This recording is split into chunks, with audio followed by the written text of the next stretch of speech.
레위기 5장 15절 말씀. 누구든지 여호와의 성물에 대하여 그릇 범과하였거든 여호와께 속건제를 드리되 너의 지정한 가치를 따라서 성소의 세겔로 몇 세겔 은에 상당한 흠없는 수양을 때 중에서 끌어다가 속건제로 드려서 성물에 대한 범과를 갚되 그것에 5분 1을 더하여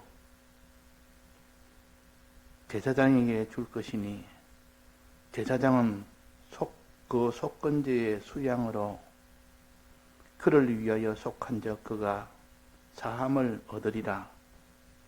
만일 누구든지 여호와의 금령 중 하나를 부지 중에 범하여도 허물이라 벌을 할 것이니 그는 너의 지정한 가치대로 때 중 흠없는 수양을 속건 제물로 제사장에게로 가져올 것이요 제사장은 그의 부지 중에 그릇 범한 허물을 위하여 속한 적 그가 사함을 받으리라. 이는 속건제니 실로 여호와 앞에 번과하였습니다. 네. 속죄제와 속건제에 대해서 우리가 구별을 해서 이것이 속건제구나, 이것이 속죄제구나 구별을 해야 우리가 속건제도 드리고 속죄제를 드릴 수 있지. 그것을 구별을 못하면 우리는 다 이 제물을 드릴 수가 없습니다.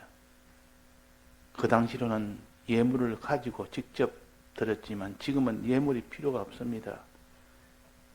예수님이 직접 제물이 되었기 때문에 지금은 양이나 수양이나 이런 제물을 들고 갈 필요가 없고 예수님을 내 마음에 모시고 가면 그것이 제물을 가지고 제사장에게 가는 겁니다. 그래서 지금은 마음의 문제요. 그러나 이 마음을 표시하는 것이 물질이기 때문에 이 예물로 드리는 이 물질의 요면도 우리가 생각을 해야 됩니다. 우리가 죄를 짓되 다른 사람의 소유에 손해가 안 되는 그런 죄를 지었다면 그냥 그는 속죄제에 해당 속죄제로 사함을 받을 수 있습니다.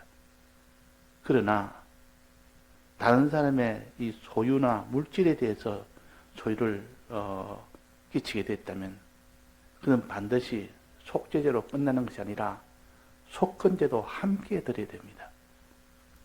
그러니까 속건제는 결국은 물질에 대한 죄에 대한 물질 죄에 대한 사함을 받는 겁니다.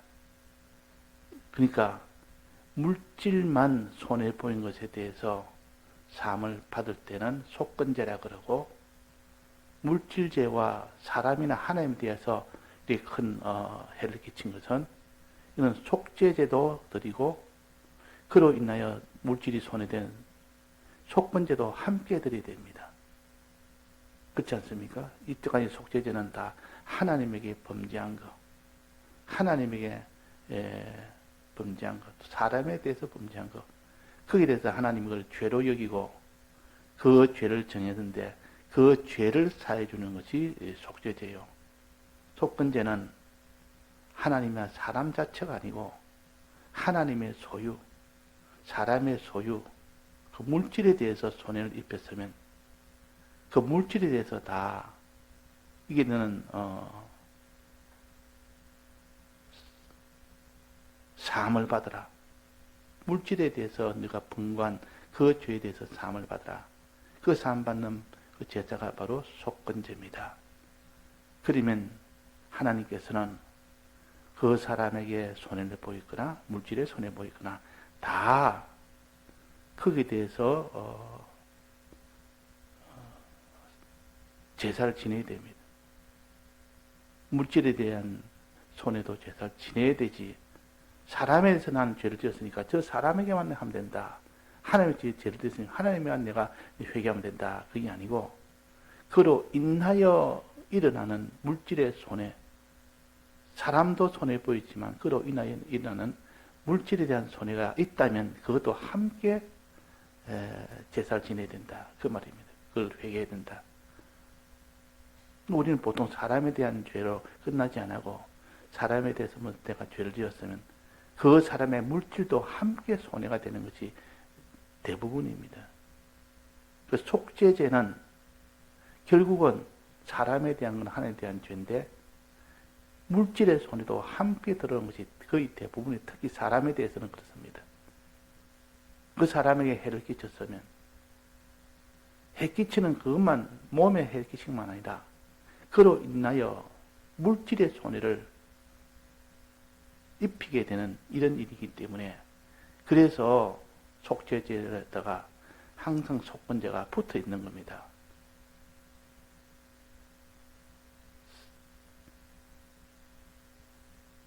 이 예루살렘에서 가던 사람이 사마리아로 가다가 강도를 만나가 죽게 됐습니다.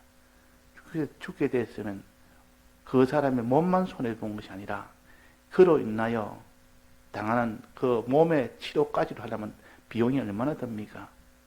그 비용을 다 갚아줘야 그것이 온전한 속죄제가 되죠. 그러니까 치료비까지 다 해줘야 됩니다. 치료비 든 그것까지 다 보상을 해줘야만 온전한 속죄제가 된다. 그 말이에요. 내 몸만 내가 손해봤으니까 몸을 상한 거기에 대해서만 내 잘못을 내난 회개하면 된다 하는 것이 아니고 반드시 그로 인하여 물질이 후속적으로 물질 손해가 일어났기 때문에 그것도 함께 사함을 받아야 돼요. 그래서 속건제가 필요하다 그 말이에요. 그래서 우리 세상 법에도 남을 때리거나 남을 이렇게 상처를 입었거나 하면 상처 입힌 그것은 사회 질서를 이렇게 혼란하게 한 이런 행위의 죄입니다. 행위의 죄는 검사가 기소를 해서 그때 벌을 주도록 판사한테 요구하면 행위에 대한 벌을 받도록 징역 몇 년이다. 너는 뭐 이거 얼마다. 이렇게 정해서 행위에 대한 심판을 합니다. 그러나 그로 인하여 물질의 손해가 갔으면 이제 민사법으로 인해서 손해배상을 청구를 합니다. 너가 나를 때려서 내가 이렇게 해서 너는 형벌을 받았지만은 그러나 그로 인하여 내가 지금 물질의 손해가 또 있다. 그게 손해배상입니다. 이 민사에 해당됩니다. 손해배상까지도 다 해서 쳐야 완전한 그 사람에 대해서 해결이 되는 것이지. 그래서 이걸 합쳐서 처리합니다. 이 판사는 보고 너가 이 남을 갖다 때렸으니까 이 사회법에 이 형법에 너는 위반됐고 그에 대해 내가 벌을 주노라 하고 벌을 줄 때 민사 문제 즉 그 사람에게 물질 문제는 어떻게 해결됐느냐 묻습니다. 해결되느냐 물을 때 해결하지 않겠습니다. 해결하고 오너라. 합의하고 오너라. 그러면 합의를 하고 옵니다. 둘이서 합의를 합니다. 합의 안 하면 이 판사가 합의 안 했기 때문에 형사적인 그런 잘못된 그런 형벌을 간 거기에다가 민사 문제를 해결하지 못한 이 보상 문제를 해결하지 못했기 때문에 거기에 대해서 벌을 얹어서 벌을 줍니다. 그런데 합의를 했으면 그 형사 문제만 가지고 거기에 대한 것만 형을 줍니다. 자, 그래서 합의를 해라 했지만은 합의는 돈 문제 아닙니까? 물질 문제 아닙니까? 내가 당신한테 맞아서 치료비 이만큼 들었으니까 치료비 내놔라. 청구서 해서 체력이 영수증 딱 해서 이만큼 들었으니까 내놔라. 또 내가 일을 못했다. 아파서 일을 못해가지고 내가 못한 거기에 대해서 그 보상도 내놔라. 일 못한 거. 또 내가 정신적으로 많이 고통이 당했다. 그 정신적인 마음의 위자료 내놔라. 이래가지고 합의금을 정합니다. 근데 합의금은 서로가 합의해라 이런 것은 서로가 의논해서 결정해라. 너끼리 결정해라 그 말입니다. 너끼리 물질에 손해본 것은 너끼리 결정해서 합의가 됐다면 합의서를 내게 가져오면 그것 보고 내가 최종 판결을 하겠다는 뜻입니다. 만약에 합의가 안 됐다면 이 피고는 아주 형이 더 클 것이고 이 합의가 됐다면 피고는 형이 그만큼 경감이 될 것이다. 그래서 또 합의서를 가져옵니다. 또 합의서를 가져오니까 이 판사가 읽어보더니만 그래 내가 이만큼 보상을 해줬느냐 해줬으니까 다는 너는 이 형법에 대한 이 벌은 받아야 되고 다만 물질에 대한 손해는 다 보상해주기 때문에 너는 형법에 대한 그 벌만 주겠다. 그렇게 해서 처리합니다. 그런데 합의를 못한 경우도 있습니다. 합의를 못한 경우 이 가해자가 적게 주려고 합니다. 나는 그만큼 주겠다. 조금밖에 못 주겠다. 나는 내 생각에는 이 정도밖에 못 주고 이 정도가 딱 적당하다고 생각한다.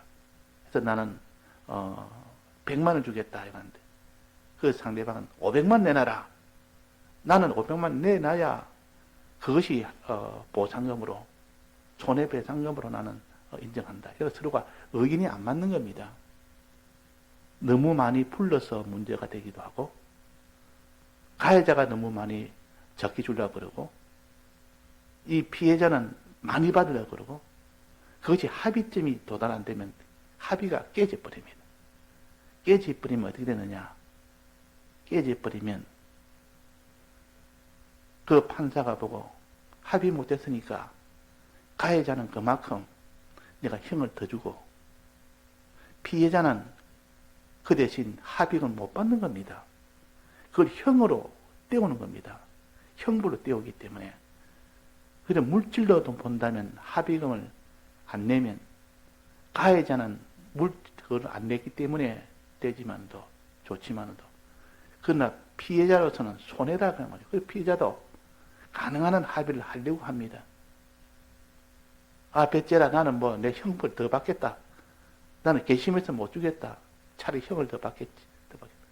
이러면 그 피해자도 손해가 될 수 있고 가해자는 합의 안 함으로써 형이 더 커지니까 그것도 손해가 되고 근데 가능한 한 서로가 합의를 하려고 합니다.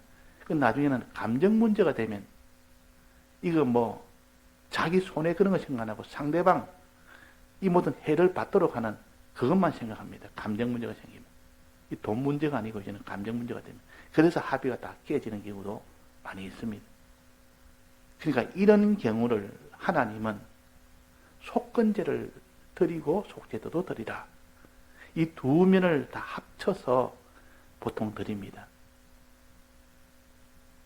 속죄제에 보면 이런 말이 있습니다. 속죄제에 보면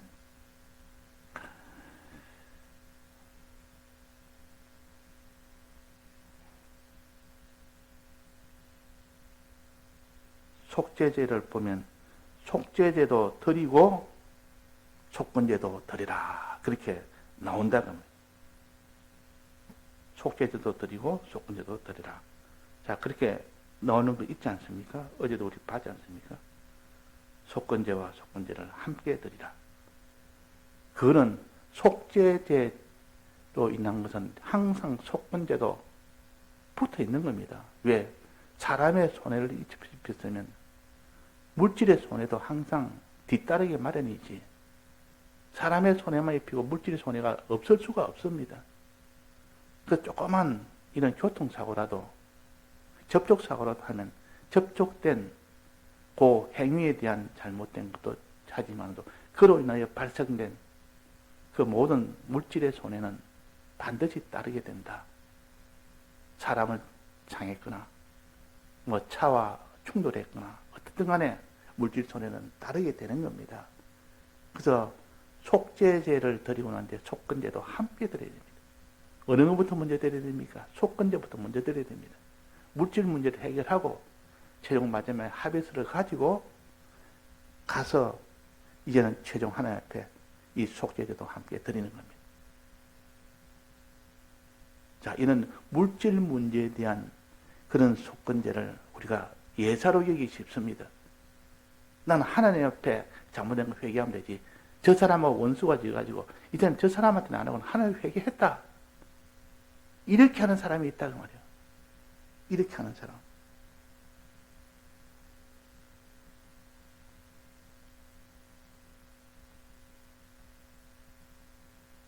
그래서 마태복음 5장 23절에 보면 그러므로 예물을 제단에 드리다가 거기서 내 형제에게 원망 들을 만한 일이 있거든.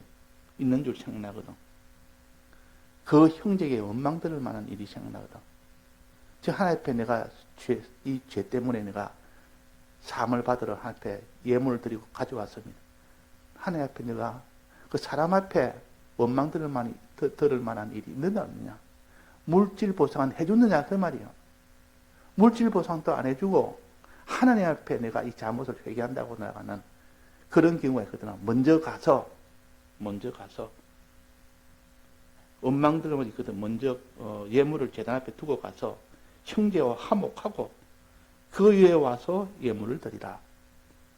물질뿐만 아니라 그 사람에게 맺힌 것을 다 해결하고, 그는 물질 문제 왜 있겠습니까? 사람이 죄송합니다 하는 그 말 한마디와 내가 보상하겠습니다 하고 보상도 해주는 거와 사람에게 할 수 있는 것은 그 이상 없고, 그렇게 하면 사람에게 한 것 다 했고 나머지는 이제는 하나님 앞에 그 속죄제를 드리면 됩니다.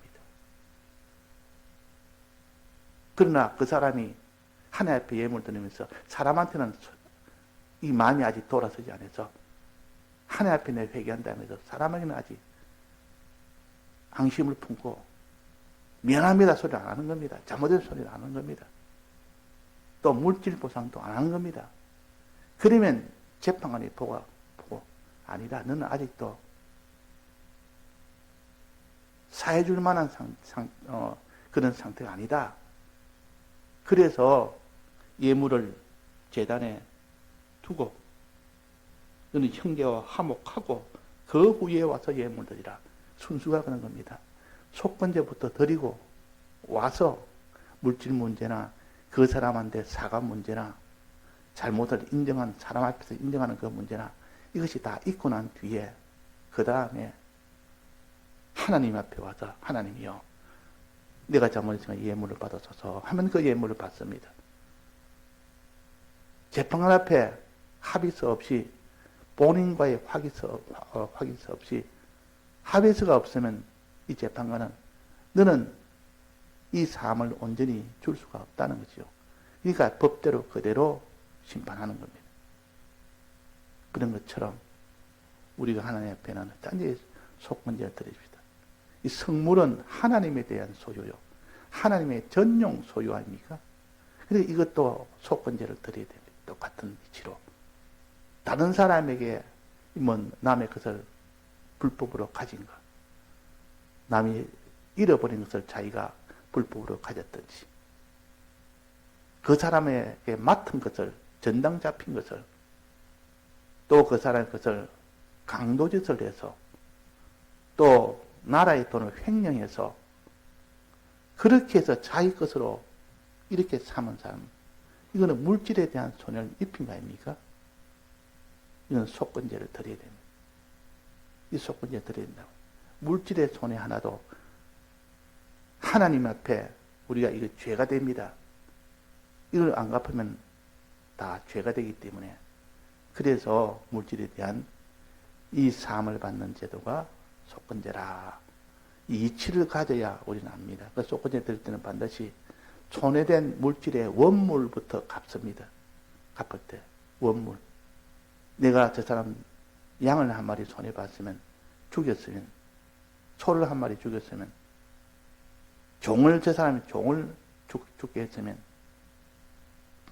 거기에 대한 원물에 대한 값을 내야 됩니다. 이스라엘은 그는 가격이 정해져 있습니다.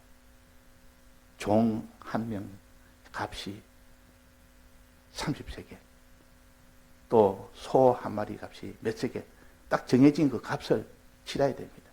그 정가표가 있다고 말이에요. 은 몇 세겔, 이래가 그걸 갚고 거기에다가 손해보름으로 인하여 그동안 소를 일을 못 시켰다든지 손해범으로 인하여 그동안 뭐 일을 못한 손해가 있으니까 5분의 1을 더해서 원물의 5분의 1을 더해서 이게 배상을 해야 돼요. 하고 난 뒤에 이제 하나님 앞에 내가 잘못한 행위에 대한 것은 재물로 또 드려야 됩니다. 그게 속건 재물이요. 행위에 대한 그 재물도 많은 손해를 입혔으면 그 값을 계산해서 제사장한테 가져가야 됩니다. 제사장이 묻습니다. 내가 이런 내가 물질의 손해를 입혔습니다. 이 양을 잡았는데는 어느 정도 양을 잡아가야 이 속건 재물이 됩니까? 물으면 그 판단 제사장이 합니다. 제사장이 그래 너가 요번에 이 물질에 대한 손해 입힌 것은 요 정도로의 수양을 가져오라. 그 수양의 정도, 가치의 정도가 있습니다. 수양도 크고 작음에 따라서 건강하고 건강하지 못함에 따라서 종도 그 가치가 있습니다. 남자 종과 여자 종이 다르고 어린 종과 장성한 종이 다르고 그 가치가 다릅니다. 늙은 종과 또 젊은 종도 가치가 다르고 이 가치가 각각 다른데 그 결정을 누가 하느냐? 제사장이 합니다. 제사장이 정한 대로 그 예물을 가져가야 됩니다. 이것이 좀 속건제의 특별한 겁니다. 특별한 점이. 그러나 속죄제는 그렇지 않지 않습니까? 종류만 딱 정해지면 수양을 드리라. 이 평민에게는 암양과 암염소를 드리라. 이 딱 정해져 있습니다. 그거는 뭐 종류가 어떤 간에 종류만 맞으면 됩니다. 그러나 이 속건제는 이 수염소를 드리되 수양을 드리되 그에 대한 가치가 큰 게 있고 작은 게 있는데 크고 작음의 그 결정은 제사장이 합니다. 이런 정도의 수양을 가져오라. 몇 세겔에 해당되는 그런 수양을 가져오라. 그럽니다. 왜? 물질의 손해를 부였기 때문에 그 정도를 다르게 정할 수밖에 없습니다. 그 정하는 것은 사례별로 정합니다. 이미 정해져 있는 것은 그렇게 하지만 정해져 있지 않는 것은 그 모든 것은 다 이렇게 제사장이 결정을 합니다. 기록된 게 다 나오지 않습니까? 제사장이 정한 대로 너의 지정한 가치대로 너는 하고 제사장은 그걸 가치를 지정해라 그 말이에요. 그러니까 물질은 이렇게 손해를 많이 보였으면 이 재물 중에서 비싼 재물을 드려야 되고 물질에 대한 손해를 적게 보였으면 이 재물을 가져갈 때도 아주 싼 재물, 종류는 정해져 있어도 그 싼 재물로 드리면 됩니다. 그래서 하나님은 하나도 하나님 앞에 공평이 안 되도록 하는 것이 아니라 다 공평하도록 하기 위해서 모든 것을 이렇게 합니다. 법이라는 것은 공평한 것이 생명입니다. 법은 공평한 것이 없으면 법이 아닙니다. 이 사람에게는 이렇게 호하게 하고 저 사람은 저렇게 박하게 하고 그런 법으로서의 가치가 없습니다. 법은 누구나에게도 다 공평하다.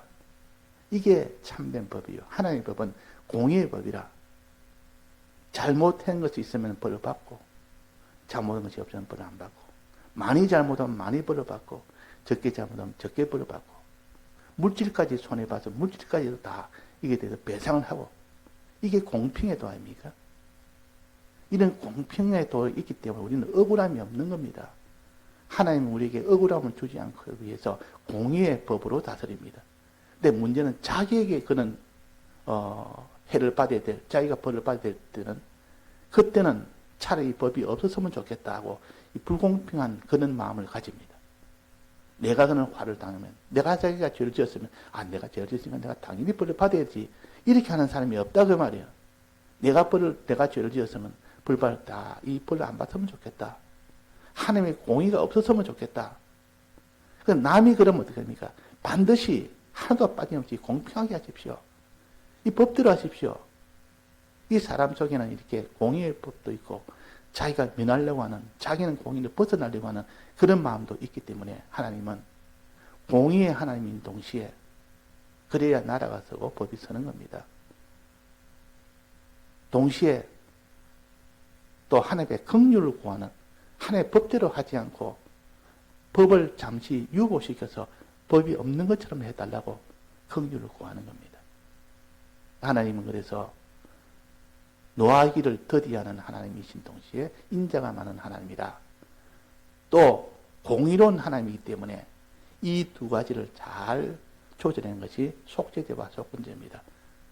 나는 반드시 법대로 처리하지만은, 그러나 이렇게 어린 아직도 부지 중에 지은 죄나 실수로 해서 지은 죄나 이런 것은 내가 긍휼을 베풀겠다.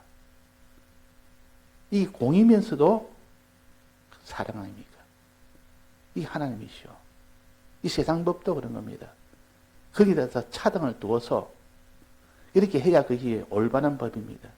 고의로 지은 죄나 과실로 지은 죄를 똑같이 취급하면 이 불공평한 거 아닙니까? 또 물질에 손해보이거나 사람에 대해 손해보이거나 이거 다 불공평한 겁니다. 똑같이 한다면 불공평한 거죠. 또 많이 손해보인 자와 적게 손해보인 자를 똑같이 벌을 준다면 이것도 불공평한 거죠. 그 차등에 따라서 각각 다르게 하는 하나님은 공의의 하나님입니다. 이런 하나님을 가지고 내가 죄를 있으면 내가 벌을 받아야지, 이런 마음을 우리가 가져야 되지. 나는 내가 죄를 지었으면 벌을 내가 안 받도록 해줬어.